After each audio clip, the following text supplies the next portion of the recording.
Hi,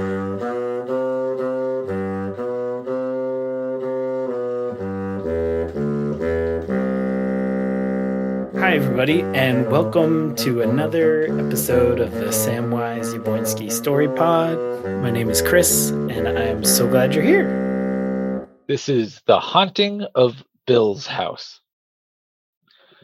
There's a ghost in my house. No, it's not the wind or an undetected mouse. He calls me Boo, and I call him Steve. He can be a good laugh, but I wish he would leave.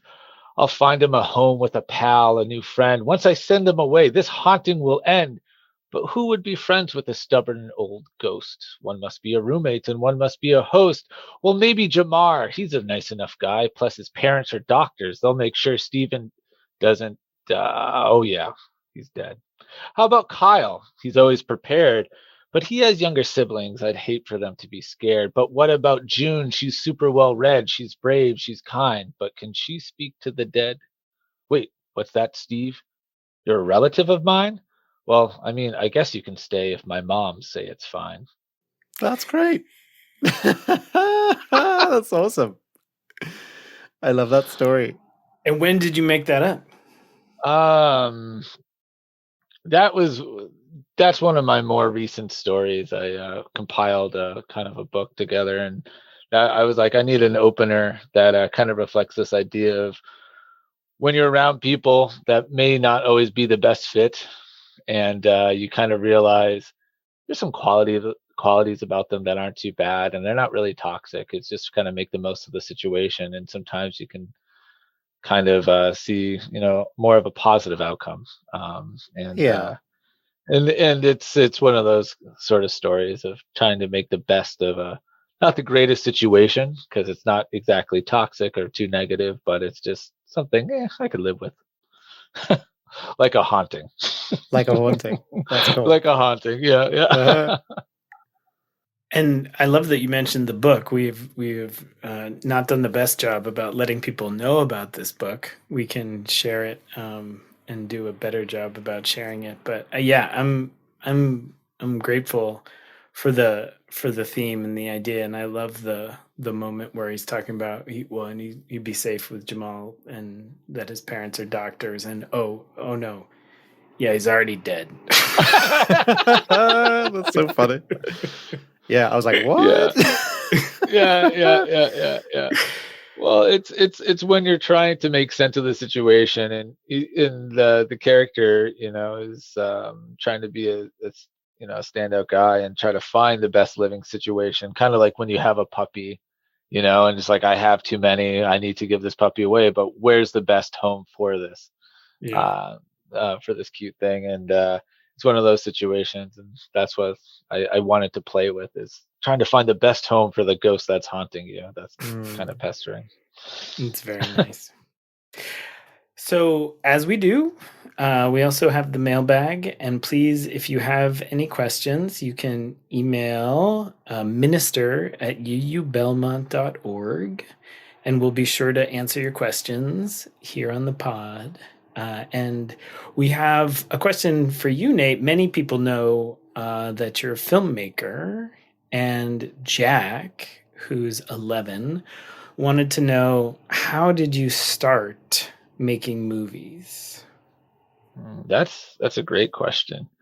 Um, it wasn't until I was older, actually. When I was a kid, I was obsessed with movies, and the idea of being a director almost seemed out of reach and magical because I had such a love for them and respect for them, and it seemed like that's something someone would do in Hollywood, far away in California.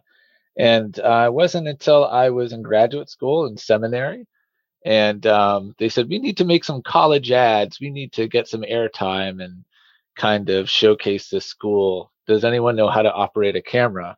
And I'm like, I sort of do. And so they gave me a bunch of expensive equipment, and a little too expensive, and for someone who's never shot anything. And I started asking people about their stories, and people started sharing things, and I started recording it with the camera, and I started piecing these segments together, and I realized, oh, I can make something that's complete, something that's whole from fragments of interviews and images I'm able to capture with the camera and make a complete idea.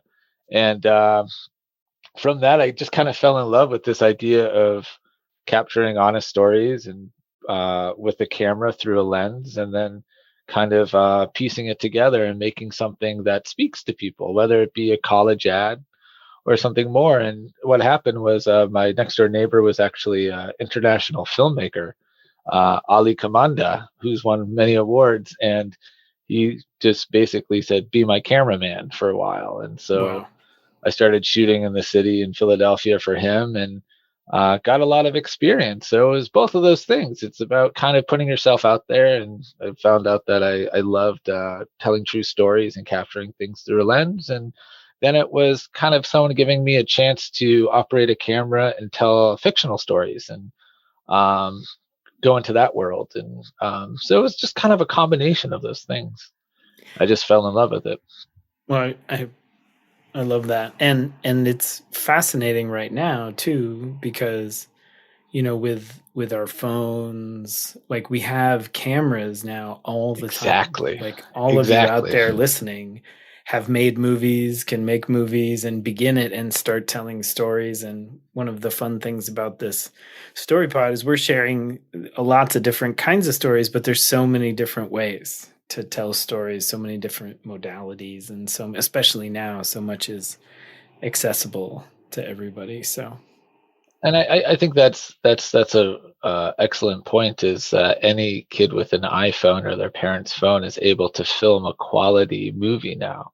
And when I was filming in 2010, you had the iPhone, but the picture wasn't really great, so you needed to have larger equipment. But now, just compact cameras too are really inexpensive. And so if you have an idea and you have friends and you have a phone, or you have your parents, compact camera, you can make something really easily. And especially with all the easy editing software out there now too. So I want to inspire people to go out and shoot something now.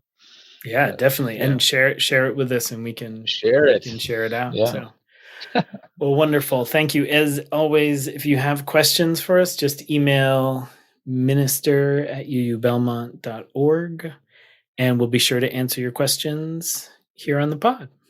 And especially now, know that you're held in this powerful love of First Church, of our whole community, that we're all here for you, that Nate and Sam and I and all the rest of the staff and all of your leaders and the board and everybody, we're creating this network, this web of love surrounding us all, especially now.